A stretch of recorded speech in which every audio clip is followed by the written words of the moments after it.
এটা ছিল রাখি পূর্ণিমার সকালের ব্লগ। তো অনেকটা দেরি হয়ে গেল ব্লগটা আপলোড করতে, কিছু মনে করো না প্লিজ। তো প্রথমে সকালে উঠেই কিন্তু আমি মন্দির দর্শন করে মন্দিরের গোড়া থেকে ফুল আর রাখি কিনে চলে আসলাম বাড়িতে ছেলের বন্ধু কাম দাদাভাইকে রাখি পরানোর জন্য। ওর মাও কিন্তু আগে থেকে রাখি কিনে রেখেছিল।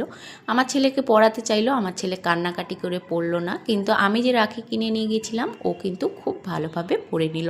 আর জানো তো, তার পরের দিন পর্যন্ত রাখিটা রেখে দিয়েছিল। তারপরে আমি ওর মাকে পরিয়ে দিলাম, ওর মা আমাকে পরিয়ে দিল, তারপর আমি পরিয়ে দিলাম সুস্মিতাকে। সুস্মিতাও খুব খুশি হলো। এগুলো না একটা স্মৃতি, জানো তো, এগুলো কিন্তু অনেক টাকা লাগে না। তারপরে কিন্তু হাসতে হাসতে আমরা বলছিলাম, এখানে হাসছিলাম তার কারণ সুস্মিতা আমাদের মুখের ভেতরে মোবাইল একবারে ক্যামেরা ঢুকিয়ে দিচ্ছিল।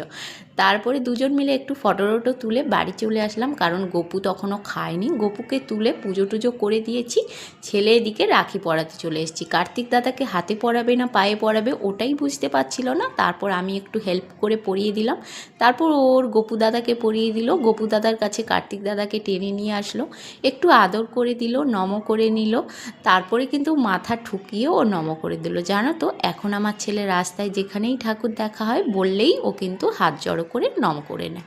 তারপর এই দেখো কত সুন্দর করে হাত জোড়ে নম করে নিয়েছে, তারপর হাততালি দিচ্ছে, ঘন্টা দিয়ে পুজো শেষ।